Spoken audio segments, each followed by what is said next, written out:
Oh, Maybe like make Invincible? a movie about it. Yeah, I mean, it worked for Philly. It's funny to me all the talk, because around here there's all this talk about, ooh, are we tanking? Are they tanking? You know, should they be allowed to tank and all this stuff? And it's like, and should the NFL allow it, right? Well, didn't Miami get investigated for that? If They were trying to bomb for Joe Burrows. Yep. What I don't get is, so the NBA tries to do the lottery where it's like you could be the worst team, but you still have to go through that ping pong ball thing, and then you still usually end up getting it or close to it, the first pick, I mean. But if you really wanted to stop that, just do the lottery system. just have lottery, and it's not based on record. I'd be down with that. That'd be fun. Who went to U of A? Boom. Oh, here we go. Oh, nice. Boom. See, this is what I was worried about. Right. Are we on? Oh, yeah, we're All right, on. hey, Dan Soder's here. Look at this guy. I'm super worried about this because there's an Arizona connection between you guys. There's also an Alaska connection between the three of us. So let's slow this down for a second. First of all, if this was a normal day and the Padres weren't in the Final Four, as I like to call it, I'm typically head to toe in U of A gear. Really? Yeah, it's ugly. It's stupid. Are you from Tucson? No, but I went to school. I graduated from. You just from had Arizona. a good time there. I had a good time, and I love rooting for a good basketball team. Yeah, so Did you love going to U of A? I did love going to U of A. I did not. Okay, see, I knew this was going to happen. I had this exact actually- conversation. I'm like, I'm going to say U of A, and he's going to go, it sucks. I didn't like it, but I would have to thank it for not liking it, pushing me towards stand-up and working in radio, because it was so Greek and it was so like rich kid from San Diego and Long Island that I lived with a weed dealer, and then I just didn't like the social life at U of A, so I went and got a job at KFMA. Shout out KFMA Day. Wow. Yeah, I know And KFMA. worked on air at KFMA and then did stand-up. So by the time I was 19, I was hanging out, like, not with U of A people, but with like radio station coworkers, and then just hanging out at the comedy club. So when were you at KFMA? I was at KFMA from 02 until 06. Okay. So I graduated in 05. I started working at KFMA my sophomore year, and then I stayed at KFMA an extra year after college. So that would have been, because you're younger, but so do you know who Stryker is? Yeah, Stryker, I actually ironically worked with Stryker at K-Rock, New York, because of the KFMA connection.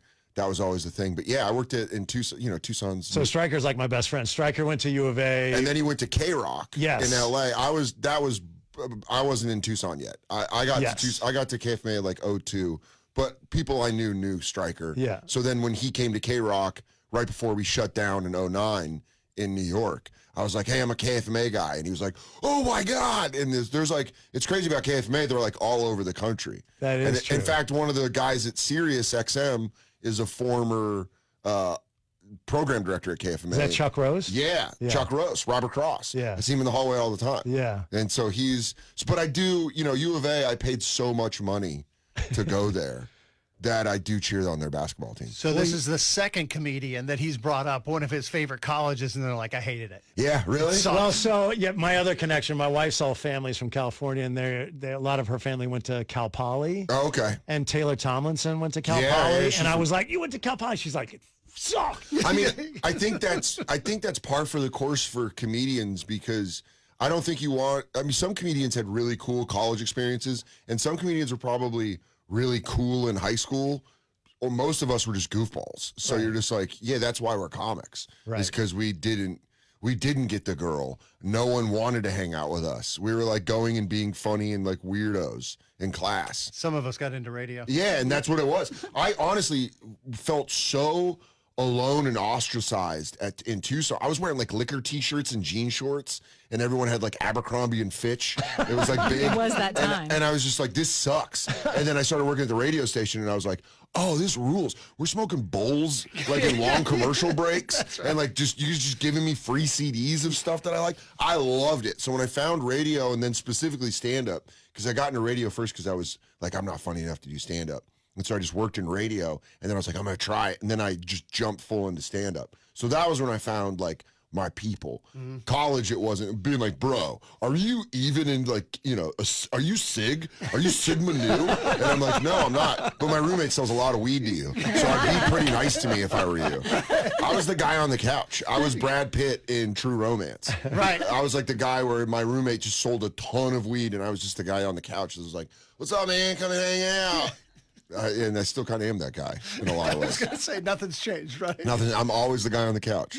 I mean, it really is amazing, all the different connections, because I knew the Arizona thing, and then I didn't know the Alaska thing until recently. So Woody and I, we lived in Anchorage for 4 years. Oh, man. Doing radio. That's crazy. Yeah. Showboat Willie's? What was the strip club? Chilkoot Charlie's. Yeah. No. The strip club? Oh, well, strip club is Alaska the Bush Company. Well, there was a really bad one that we went to. Dude, Showboat Willie's? It was something, it was really bad. So I lived, my aunt lived in Soldotna, which is in the Cook Inlet, and she had cancer. And so in between my freshman and sophomore year of U of A, I was like, I don't know, maybe I'll go back to Aurora and work at an Applebee's. And she was like, why don't you come live here? And so I was like, oh, that'd be awesome. I've never been to Alaska. So I went up there to Soldotna, took her to work, like dropped her off at work, took her truck, and ended up getting a job at the docks at a commercial fishing company. Oh, cutting fish? Yeah, I worked on the docks for Pacific Star Seafood, which was like a cannery up there. So then I did May to August at the cannery and came back with a ton of money and like 20 pounds of muscle. Fun fact, when we moved to Anchorage, Soldotna was the only Dairy Queen in the state of Alaska. Really? I ate at that Dairy Queen. And people used to drive from Anchorage to Soldotna, which is like 2 hours? 2 hours? Yeah, but it's a gorgeous drive. It is amazing. It is a gorgeous drive. But man, oh man, it is like Alaska's a trip. It is, you should go. I visited. Okay. I just never lived there. So we're actually still on in Anchorage and Fairbanks, Yeah. the show. So we still have people listening. It's crazy, man. The people are super cool, and there's not a lot of people there. So it's crazy to see like all that land and not a lot of people. It's a different world. Yeah. I mean, did you enjoy it? I mean, it's a lot of work what you were doing. Yeah, but that was kind of what solidified my idea to do stand-up. My aunt was like the funniest person I've ever met in my life, and we were watching this is like 2002, and we were watching like Daniel Tosh, and I was like, do you think I should do stand-up? And she was like, yeah, you could do stand-up. And that vote of confidence, and then making those guys laugh, because those are hardened dudes. Yes. And so when I was like at the cannery making them laugh, there was just this part of my head, in my brain, where I was like, oh, I think I could do an open mic at least. Let me try an open mic. I wasn't like, oh, I'm going to be I was like, man, if I'm making these guys laugh in between knife hits, then I'll probably be able to do stand-up. But I loved it. And it was like a once-in-a-lifetime experience that I was like, man, there were days where it was miserable. But what it definitely did was it made me learn how to work hard. Yeah. Like I learned, like, there's no days off, and we worked 16 hours a day. So it was like you were up at 8 a.m. You had to be at the docks at 8 a.m., and then you were done at midnight. And are you just cutting fish all day? Is that essentially it, or is there more than that? Just depended. I was on dock crew, so I worked like the hopper for processing. There's a video that went viral recently of this guy opening a door and the fish coming out, and then he screws up and does it. That was almost my job, except ours had a hopper, which was like a dumper. So you dump the totes of fish, and then the processors would do it. So I was the guy in between the dock crew and the processing. Just pushing stuff around. Just pushing stuff around. But I got to push a forklift all summer, a nice Komatsu 75. So I was backing up, and I got real good with my forks. We were doing tricks, and we'd race. It was very fun. And I did Ari Shafir's podcast back when I was promoting my Comedy Central hour in like 2016. And we did a 90-minute episode, and I talked in depth about the entire experience. And then like 2 months later, this guy Shady Dave that I used to work with up in Alaska, I got an email to my website, and it was like, hey, this is Shady Dave's wife. So I was like, hey, Mrs. Shady. And she was like, he listened and he loved it or whatever, and this is his email address. So we shared some emails. So it was cool to like see someone from 20 years ago. I'm telling you, best people. I mean, after living there, it's like it takes a different type of person. Either that or you're on the run. You're 100%. You mean that is like, I would say it's 70-30. It's like 70% great people, 30% like, oh, you killed a guy in Akron. Yeah, like, that's right. All right, this is why you're here. And you can't tell them by looking because they look the same. Those two people. Yeah, it was fun, man, and it was like one of those things. Best weed I've ever smoked before it was legalized. Yep. This was like '02, and it was like Alaska prices, so stuff's different there. Like McDonald's cost like $12. Yes. But you could get crab legs and moose fillet for like $4. Yeah. And then I remember getting weed and being like, you know, coming from Denver and Tucson or whatever, and then being like, hey, can I get an eighth, which is 3.5 grams? And I remember the guy being like, what's an eighth? And I was like, an eighth of an ounce. And he's like, oh, I can do like you want to give me $40 and I'll give you like 4.5 grams? And I was like, yeah, what do you charge for an ounce? And all these guys were just like, we just grow it. We just have so much of it up here that you're like, oh, dude, I'll take an ounce for sure. Yeah, I think there was always sort of just a wink about, yeah, you're fine as long as you don't, you know, you're not selling 8 pounds or whatever. Yeah. But yeah, You're not giving it to the school kids, I think is all they cared There about. was very Oh, little. it was awesome. And then I tried to fly home with an ounce and TSA nabbed it. Really? I got back to Back then. Denver and I went, my buddy picked me up in his truck. He got like the day off work and he was like, I'm bringing back the loudest weed from Alaska. This stuff's unbelievable. And I remember being at DIA and like my hair was all long. And like I got there and I threw my, rip open my tote bag and I go to the jeans that I hid it in the pocket with bounty sheets and socks. And I just pulled out bounty sheets and socks and I was like, damn, they got it. Oh, But so you didn't get in trouble? No, but someone that worked at TSA was like, dude, I got a fat ounce. They're having a party that night. Oh my God. I was so mad. I was like, but I had money. So I was like, all right, let's go buy one. Cause you work that much. You don't have time to spend money. There was a and strange. you make good money. Yeah, too. I made it. This is '02. And people will know in Alaska, like fish farms really killed the salmon business, especially freshwater salmon. And that fish farms in Scotland and China and all that stuff. And so I was there when the price had started dropping, but it was still decent. So I can't imagine what it is now. Yeah, I mean, we had, when you live in Anchorage, you meet people who they go up to what they call the slope. Yeah. And they just work on the oil stuff. Oh, my God. And it's like 2 weeks on, 2 weeks off. Yeah. So they stay and they make crazy money and then come back and have 2 weeks off. Yeah. To just do whatever. To get nuts, dude. Yeah. To get So nuts. Yeah. It's a different world. I'm going to say that whole experience was a little different than what would have happened at the Applebee's. Yeah. Or maybe not. And they're like, we work crazy shifts at this Applebee's. And then We we're gotta the get guy these- stealing your weed. Yeah, we got to get these nachos out as fast as possible. So now I'm fascinated. So your aunt tells you you're funny. You take a huge boost from that. Like, what's the next step from there? Like, did you go back to Tucson? Yeah, I and went then to Tucson and I was 20 and I did an open mic and it went really well. And then I didn't do one for a while. I was just lazy. And then I did it again and didn't go as well. And then 21, I jumped in. I turned 21 because that was, when you legally could be at the comedy club. Right. I was lying to him. And I started doing open mics and bombing. And then this comic that worked on the morning show at KFMA, Dave Ashley, rest in peace, he was like, yeah, dude, you got to prepare. And I was like, oh, I was just going up there being like treating it like a podcast. Right. Like, oh, I'll just go. Just riff? Yeah, riff. Oh. So the first time it went well and then it did not go well. And then that was like the start of me being like going every week. And that was like 2004. And I just started going every week and then got into it and just jumped full in. So you obviously moved to, I guess, New York. Yeah, I moved to New York in '07 at the end of '06. So it looks like, based on everything I see, I feel like all of the people I see you hang with, like Big J's been on our show a bunch. Yeah, we've been doing the bonfire for about 7 years now. On Did you Sirius meet him XM. soon, or like who was it when he you got was to New York that sort of took you under, or was that situation? Yeah, I mean, moving to New York, it's such a wide open. It's a crazy place to go for comedy because it's Mecca, but it's also like, LA is it's got great comics and stuff, but I would say New York is the Mecca for stand-up comedy because there's so many comedy clubs in such a small area that you get a lot of stage time. And so when I moved there, I went to one open mic, and like at that open mic, it was at the Creek in the Cave, and it was like this random mic that Joe List had told me about Yep. because I became friends with him, just like doing mics and stuff and doing these shows. and we went to Creek in the Cave, and it was like Rory Scovel, Kumail Nanjiani, Mark Norman, me, Joe List, Jesse Pop, like Vince Averill, like all these guys that were unbelievable. Yep. And so you see that, and you're like, oh, okay, I got to completely restart. And so that was it. And then I just started coming up. But Big J was a guy that I would like. I love his stand-up. Yeah, And I still do. I just watched him tape his special at Skankfest last week, and it's wherever it goes out, make sure you check it out because it's hilarious. And he was a guy I just loved watching. So I'd go and watch Jay and then smoke cigarettes outside, talk to him, and we became buddies. And then I started opening for him. He's always been like my big brother.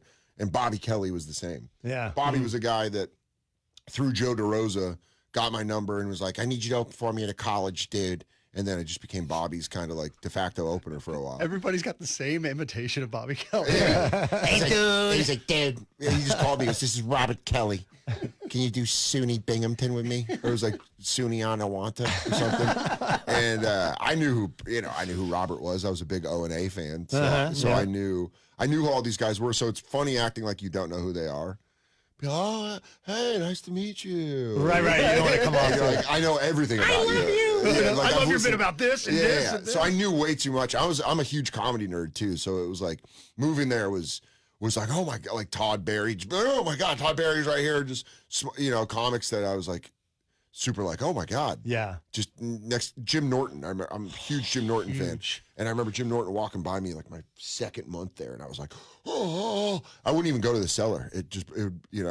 We're the same, both comedy nerds. Yeah. And you just named, Jim Norton, Roy Scovel, Mark Norman. But it was fun to, like, Norman and I are the same age. And so we came up together. Me, him, Sam Morril, Joe List. There's like a crew of us that came up. Nate Bargatze. Yeah. And like, that was our group. That was like Michael Che. He was a little younger, but there were like a lot of guys that we just started running with. I think I know the answer to this. Hang on just a second, because you guys mentioned Rory Scovel. Have you watched him in Physical? It's on Hulu or Netflix or something like that. It's about the aerobics craze of the early 80s. Oh, okay. And Rory is the main character's husband. Okay. And we've had a chance to hang out with Rory and play golf and just shoot the BS with him for hours. And so when I see him in character, I'm like, that guy. Yeah. I love Rory. I can't separate. He's great in it. He's Rory's a so fantastic good actor. at stand-up. We were both doing this comedy festival in Tulsa a couple months ago, and he was the Friday night headliner. I was the Saturday night headliner. And I went and watched him on Friday, and it was so good it ruined my show on Saturday. Because just the whole day Saturday, I'm like, I'm not Rory. Rory's so funny. Yeah. He did this, and he played with the balloons. And I was like, I won't play with the balloons. I suck. And so I love Rory Scovel. And I think moving to New York at that time, like in 06, at the end of 06, beginning of 07, was like perfect for me because I got to, join up with like a great class of comics and be a part of that. And then, see guys like that start to hit their So I'm curious because when we've talked to Mark in the past, he's always talked about Amy Schumer as sort of pulling him up. Yeah, she did a lot, man. She made him a millionaire. She made Mark Norman a millionaire. Like literally took him on the road. And you he was my obviously- first friend that like had $1 million. And Is that right? It was because of Amy. Yeah. She Well, paid that's him what he very said. well, and he bought. I remember we were at the cellar like years ago, and someone's like, "Yeah, Norman bought an apartment." And I was like, you bought an apartment? What? I still was living in a windowless room. Right. I was like, you bought an apartment? And, you don't get any genuine human reaction out of him.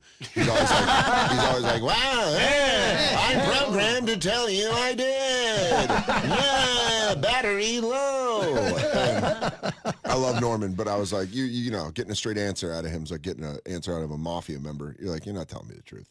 But, she helped him out a lot. Well, and I know you were on Inside Amy Schumer. Yeah, too. she put me on. She was the first person to give me like acting work. She was like the first person to put me in sketches. She was really good to the comedy community. She was really good to stand-ups in New York, on her way up. So then she got there. Okay, so that's what I was going to say because I was And then almost she got hesitant. there and she shut the door. Okay, all right. And started acting like we were bad. Really? Yeah, I'm not a fan of that. You watch your Interesting. friends get famous and sometimes they change in a way that you're like, that's gross. Huh. That's heartbreaking. Yeah, it was like, I I don't want to. Again, she gave me an opportunity to do some cool stuff on her TV show. You know what I mean? And she's always been nice to me. But there's a thing about when people get famous where all of a sudden the people they came up with are like, oh well, I don't really, because Hollywood doesn't want you saying crazy stuff. So there was a moment where I felt like, as a comedy fan, a little bummed out. Like, oh man, you're gonna disavow all the O&A fans. You're going to disavow all the people that kind of put you up. It reminds me of this Bill Burr joke where he makes fun of Oprah, where he's like, oh, yeah, you're always so.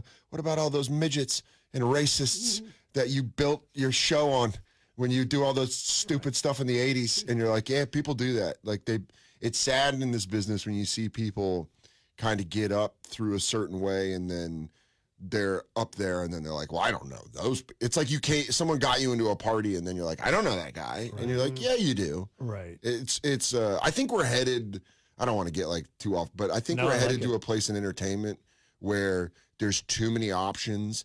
Everyone is too good at selling themselves, where I think genuine people are going to be the commodity in the next 10 years of like, oh, that guy is who he says he is. And that's why I rock with him, because he's not, I'm not going to turn off the mics and be like, yeah, no, I actually loved Arizona. It was like the best. And I always joke around about that because on my HBO special, I did a lot of jokes about my dad being dead. And I'm like, I get that feeling with like Amy or other people sometimes where I'm like, can you imagine if I got off stage and I was like, hey, Dad, the special went great. And that's how it feels to me, where it's like you're portraying to be somebody to sell tickets that you're not. And that's garbage. Right. Yeah, we're big fans. There's been opportunities to talk to comics who are characters, and like we'd rather talk to the comic than the character. Yeah, I don't. Right? Man, I don't need the lie. Listen, man. The reason I'm a comic is because I'd get fired at every other job. Right. This is the one job I can do where I can make a little bit of money, be myself, and not have somebody being like. Big J and I always say like the bonfire is two guys that you'd get in trouble for taking too long of a smoke break with. Like, that's what our show is. It's just like, we're not going to give you, like, professional broadcasting. We're going to give you, like, we're taking too long of a smoke break. This guy sucks. But it's so honest, and that's what's fun about it. And I think in every aspect of our culture right now, everyone is being lied to. And it's just nonstop. And it's not, it's both sides of the political spectrum. It's everything. Everybody's lying to each other because I don't know why. Everyone's so afraid of the truth when it's actually like, people want that. People want like, tell me the truth. Why is this happening? You know? Right. And you just see so many people being, oh, well, I just can't, it bugs the hell out of me. It bugs the hell out of me when I see something and I'll call a friend that goes through something and they're like, oh, that's not real. And I'm like, Social media has just exploded that. Yeah. Right? You're trying to live up to the next person. And everyone does the like, and I'm bad at it. I'm very bad. I should state I'm very, very bad at it because I can't be like, hey, killing it. What's up? You know what I mean? It's like, yeah, I'm doing great. My life is great. Right. But I'm not going to act like there's no problems and that I'm not like hating myself occasionally. Right. Like there's stuff, I don't know. I feel like I've always enjoyed when performers or artists, you kind of get there like, this is who I am and I'm kind of going through something and I like, Yes. I just like that. And I feel like that's why I will never sell out a lot, like arenas and stuff. Well, and that's a huge. I think money is a huge piece of it, right? Yeah, I mean, that's why Man, when you see people get motivated by money in this business, especially when you come up with folks, that's it. And you see them get motivated by money, it's gross, dude. It's straight up gross. I understand you need money, right? But you see, like some people are paid very well to do this job, and it's still not enough. And you're like, oh, okay, that's your motivator, all right?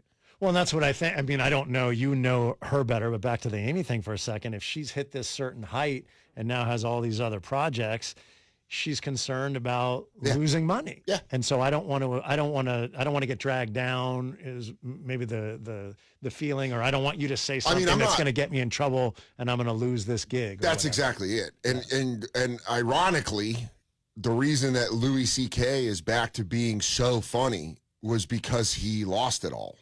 Because before that, he was very like Louis was mean to everybody, dude. Like before he got in trouble, he was unbearable to be around. Like he would show up at the cellar and you're just like, he liked some of my friends, but with me, he always acted like, I always said he was like a parent of a friend that didn't like me, where he would be like, hi, Dan. And you're like, hi, Louis. Hi, Mr. CK. But he was one of my heroes, and so it sucks when they're not like nice to you, but then he gets in trouble, and now he's back more humble, and you're like, oh, okay, now you're back to being like, you understand that you're not going to cut us off for them. And that just feels like that with certain people, where they get very famous and they're like, well, I don't really know those guys. I know you. It's high school. It's when your friend in high school gets in with the popular group and all of a sudden they stop calling you. And you're like mad about it because you're like, dude, we were friends. What happened? Yeah. And so I don't know Amy personally well. I knew her very well 10 years ago, but I don't know what's going on in her life, so I can't tell her why she is, or you know what I mean? I'm not going to bang on her too hard, but it does suck being like, you were kind of down in the mud with us. Yeah. And then now you're like, I'm sorry, who is this? Yeah. Well, and you said it bums you out. It bums me out too, because 10 years ago, maybe when she was starting to rise up, I was a huge fan. Yeah. She came in here, but when she was still doing small clubs. Yeah. And listen, she got to a level that is historically massive. Yeah. Like I don't know if I'll ever know anybody that will get that famous. Well, so quickly. Maybe Che. It was so quick was the thing to me. She came in here. She was doing the Comedy Zone just like you. By the way, go see Dan at the Comedy Zone in Charlotte. I'm just a 10 years lag, you know. And then a year, 2 years later, 18 months. it was quick. She was playing the Spectrum Center, which is where the that Hornets was play. hilarious. 22,000 seats. Yeah, one time because Norman was her opener. Yeah. And one time I was in Nashville working Zanies, and I was doing like the split weekend where like two comics headline. One does the late shows, one does the early shows, and I was doing the late shows.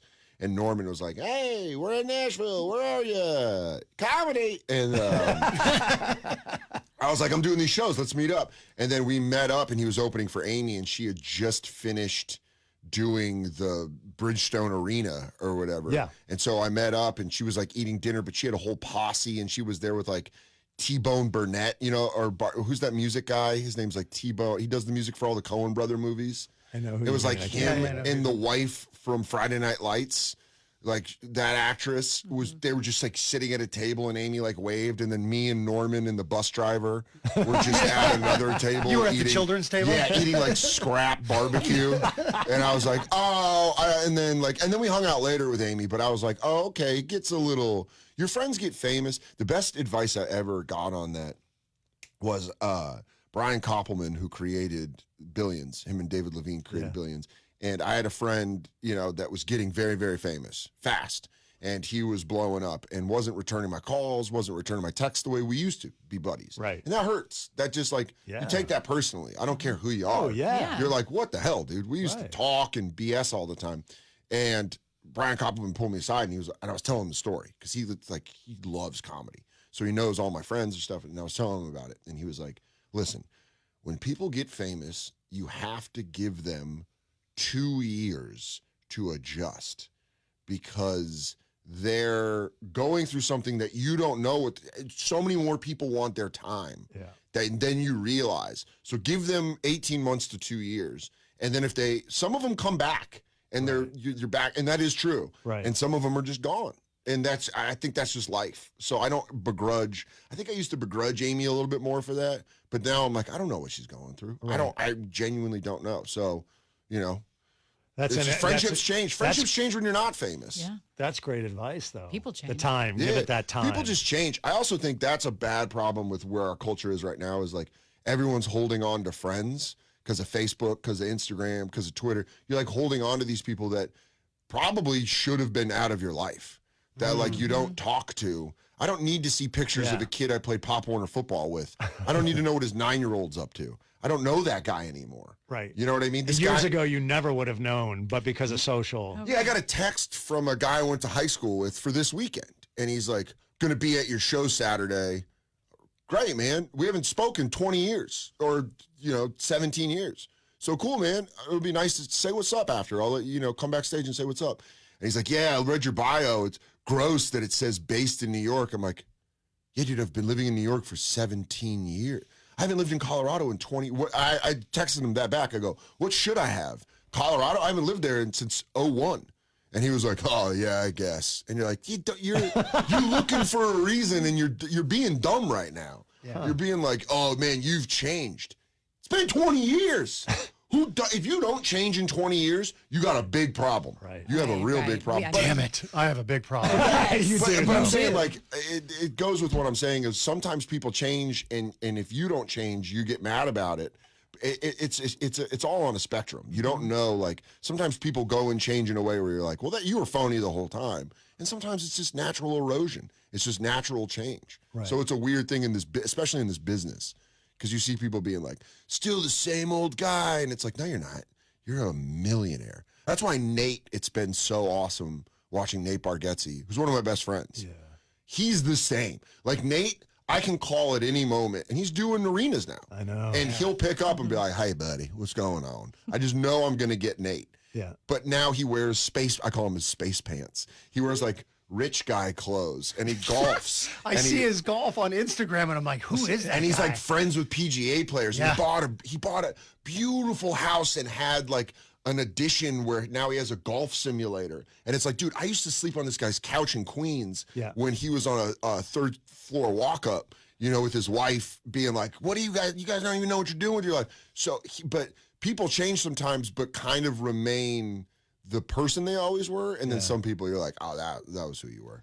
Yeah, Nate's funny too because he's been coming on our show for how long? I mean, I remember back fat, funny Nate. I mean, and then he's changed so now much. He's hot, hysterical Nate. Yes, he's like, but always hilarious. I knew Fat Funny Nate because that was when we were just crushing candy and drinking 18 packs of Bud Light. I was his opener for a long time, and we would just be like, let's get some beer and go sit and play video games in the hotel. And we were both unhealthy. Yeah, and I still am. He's got a trainer now. I'm still working the club. Nate and his rich guy. Yeah, clothes. Nate is like, oh, this is, I saw him last week. He looked phenomenal. Yeah. And he's like, oh, it's my trainer. And I'm like, oh, cool.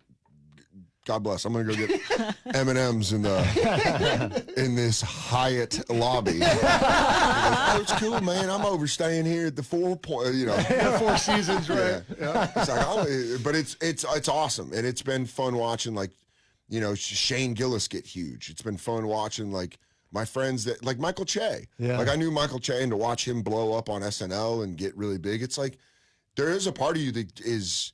You got to kill off that jealousy part because some of your friends, you're like, fly, dude. Yeah. Go fly. Yeah. And maybe let me borrow some money. Let me hold a stack. Well, but I mean, you're doing some other, the billion stuff. That's I mean, that's, what is that? I mean, how does that fall into your life? I don't know. I'm a minor character. But I mean, people act like I'm not, it's not a big deal. No? I kind of am a version of me on the show. It's cool. It's a very cool show to be a part of. Yeah. But when people are like, billions, what does that mean? It means nothing. I mean, it's a part-time job. It's cool. It's like, I don't know. I'm not going to chase acting work. Okay. But it's been a fun experience. It's been fun to be in a big machine like that and to see how it works. Yeah. And to be able to learn how to, because I was learning how to act being next to like Damian Lewis and David Costabile and Asia Kate Dillon and a lot of great actors. So that was fun. It's been a cool experience. But I definitely don't hang my identity on it. Right. I'm not doing Instagram lives where I'm like, are you guys ready for billions of knowledge? It's like, I don't know. It's a cool show. That would be weird if you all of a sudden were a very dramatic actor. Yeah, but that happens.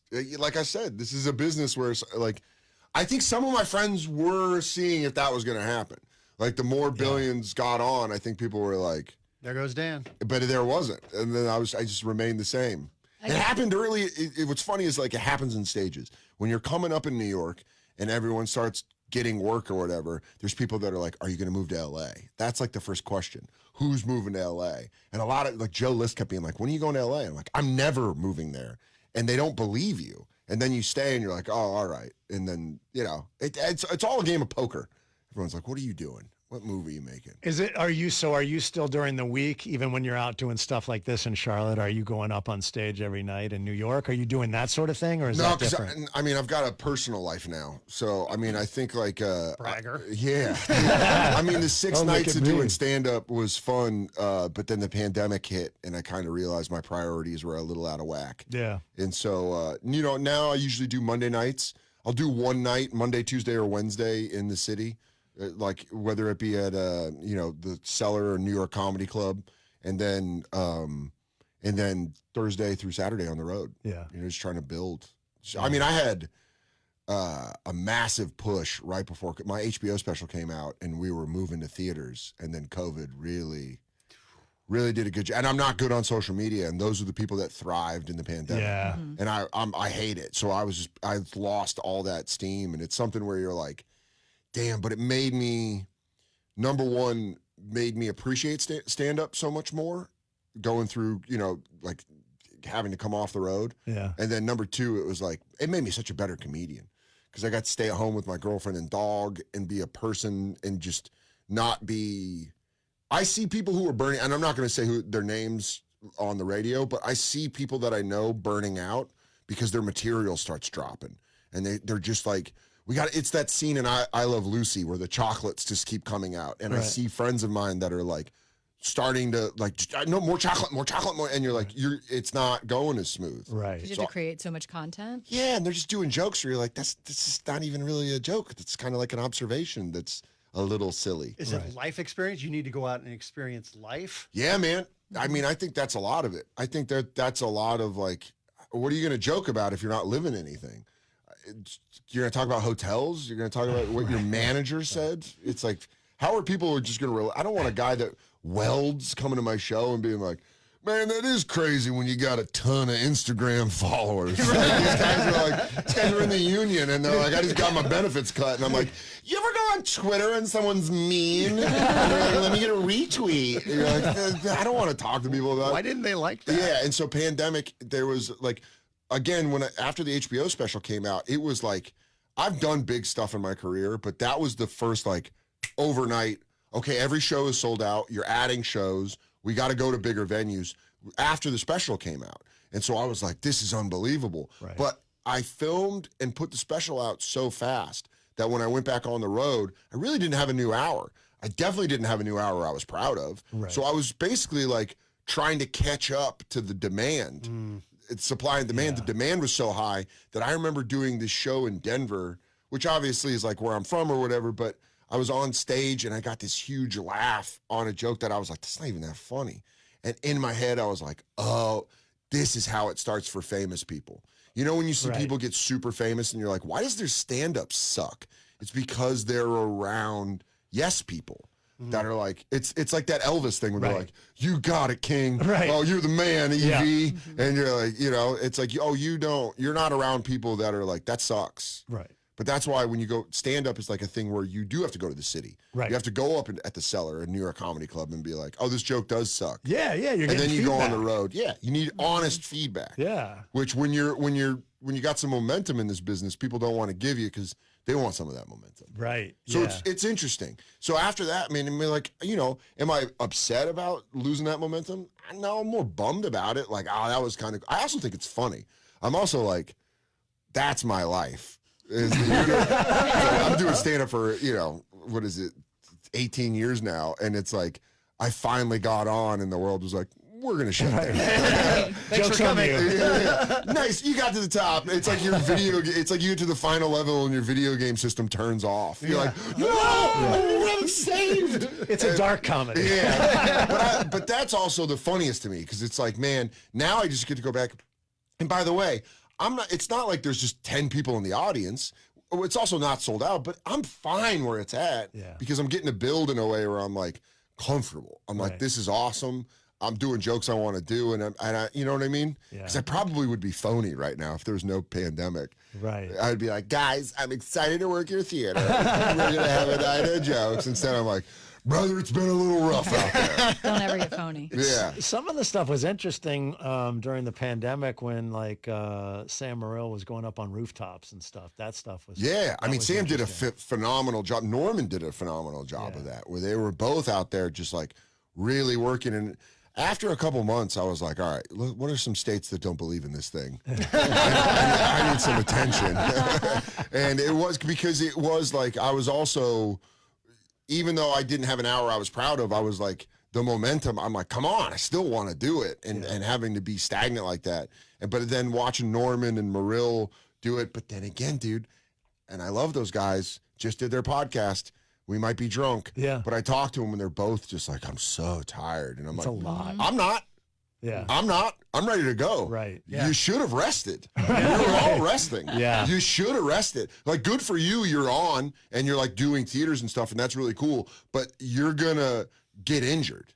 It's like you get a bye week. You take that bye week to heal up. Right. Yeah. You know, like I remember my friend is a coach in the NFL, and he was with the Niners.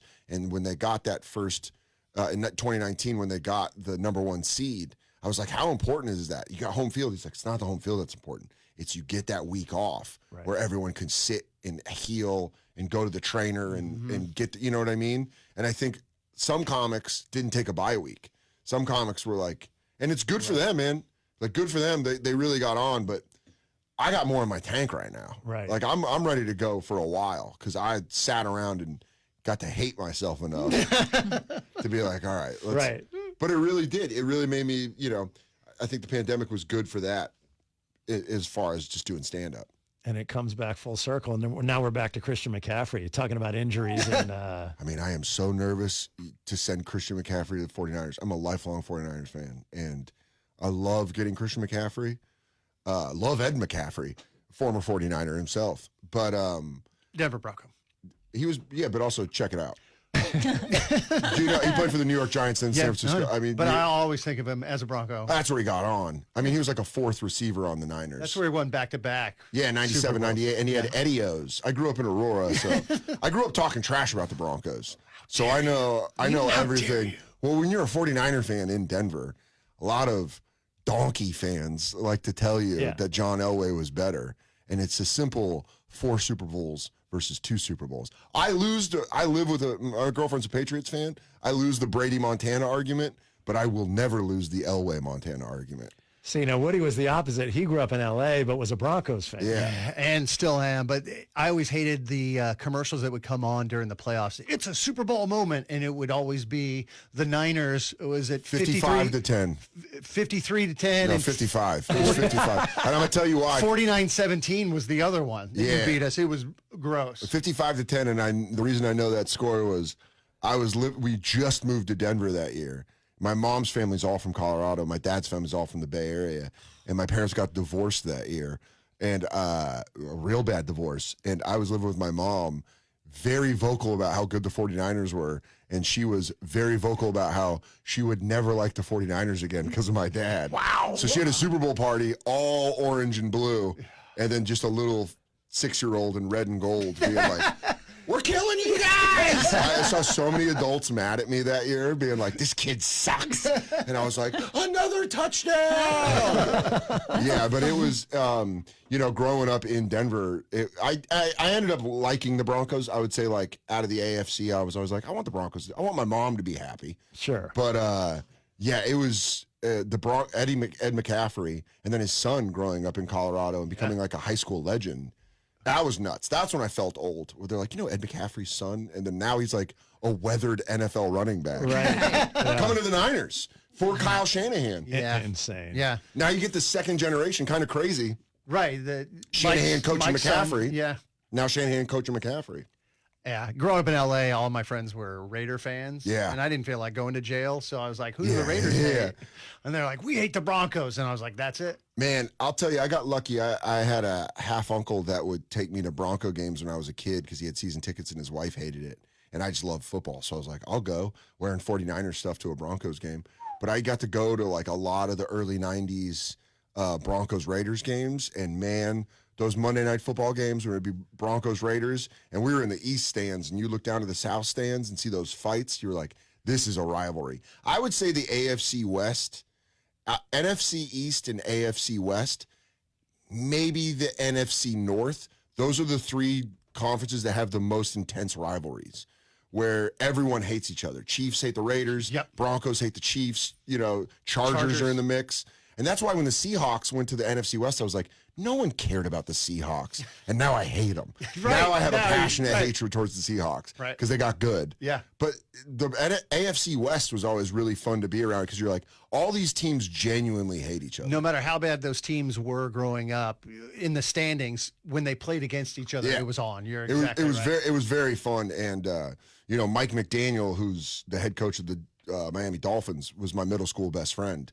And so his family worked for the Broncos. And so I saw how important that was, where I was like, damn, you guys are really hyped for this. You guys hate the Chiefs. I remember how much he hated, I forget, McDaniel in like 8th grade it might have been Dale Carter, a specific corner for the Chiefs, where he was like, he had a cheap hit. He had like one moment. And I remember McDaniel just hated the Chiefs almost as much as the Raiders. And I was like, damn, I didn't know that. Yeah. Yeah, it was fun to watch that. Yeah. And my brother actually ended up signing with an NFL team out of college. He was quarterback, and he signed with the Raiders. No. Yeah. Yeah. And we went to family day at the Raiders training facility in Oxnard, and I was like, I'm wearing my Broncos gear. And he's like, you will not show up in any Broncos gear. And I was like, watch me. I will walk right up to Ronnie Lott, who was playing for the Raiders at the time. Don't bring that up. Don't bring that up. He's my favorite football player of all time. Do not bring up the fact that he had a stint with the Raiders. It's as bad as Jerry Rice when he was with the Raiders. That's right. It was bad when a 49er goes across the bay. Yeah.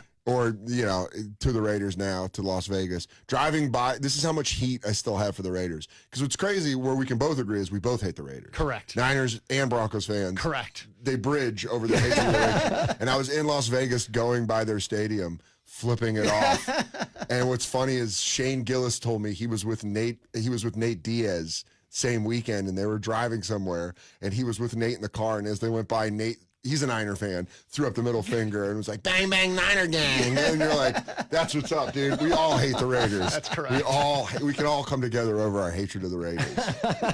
Suck it, Raider fan. I don't care. But also, as someone that hates the Raiders and the Cowboys, I will admit their uniforms are some of the cleanest, some of the most classic unis are that they got the coolest colors, black and silver. It's pretty and cool. have maintained it for years. And the coolest NFL Films segment of the autumn. Nick DiPaolo and Artie Lang used to be able to do that verbatim, but the winds of autumn, that Raiders thing. John Facenda. Yeah. Because I work with NFL Films, and I've been doing top 100 players for like 6 seasons. Okay. Just doing voiceover on it, and the whole time I've been like, I'm doing this. I tell my friend Paul on NFL Films, I'm doing this so later in life that can be my job. When I retire from stand-up, when I retire from everything, I can just do the year in view kind of video where I'm like, that year the Carolina Panthers knew. I just want to do that with an orchestra under me. I've been waiting for that job. That's solid, though. That's my ultimate final job, is just to be able to be like, some say Panthers don't hunt during the day, but this team proved different. That's all I want, like a big orchestra behind me. That's solid. I think it'd be pretty rad. Yeah. Man. All right, well, go see this guy wherever he is, but if you're in Charlotte... I feel bad I wasn't even funny. I was just like more philosophical. This is like, what we do. I got friends and they got big and they don't call me back anymore. That's the way we do it. You were funny. We're not funny on a regular basis. That's So. what radio. We're just talking. We're being honest. I love You just were talking. real. I was real, dude. Ugh. Oh God, you guys have no idea. I'm gonna go back to my hotel and be like, you idiot, you idiot. Should have just done voices. You have to go post a video or something. We should have been better setting up your bits, like the horrible TV morning show. Yeah. So, where do you come up with your ideas? So dating's a little difficult. I should just do an Instagram video. I'm like, hey guys, it's me. Just killed it. Just kidding. Just had such a good time on Woody and Wilcox. I'm killing it. Retweet. Yeah. Oh. Well, bear down. That's what You know I'm what? saying. Because it cost me so much damn money. Bear down. And then this, which we didn't do when I was there. I don't even know what that is. Wait. I Do don't that. like in- it. I can't. My fingers up. You gotta get 2 hands. It's the Wildcat. I hate that. Don't it ever looks do like that again. you look like you do. You look like Tua when he hit the ground. Oh, too soon. No I one don't know, knows I what think you're it's doing too with your hands. It's a W. He's and doing C. a weird And when you have to hand. explain You're your doing hand a motion, It's they're like, a weird white power reference. They all do it. They I do don't- this. Is that what it is? Yeah. This- Don't- I like, can't ask them squeeze to that stop. down. Give me my money back. I'm going to return my diploma. I don't want to be associated with They it. didn't do that when we were there. Oh so. my god! Yeah, all you did was just scream. Abercrombie and Fitch. Yeah, oh my "Are you god! Sigma? They did the Sigma AF for Abercrombie and Fitch. Yeah, they're like, oh my god, The dude. early And- 2000s were something. yeah, and ASU. It was funny because ASU, you're like, well, you guys are the dumb school, Right. And they're like, well, you guys live in Tucson, and you're like, okay, Touche. fair enough. Yeah. There is something to that, yeah. All right. Go see him. Comedy Zone this weekend. Dan Soder. Thank you, man. Yeah. Sweet. Just come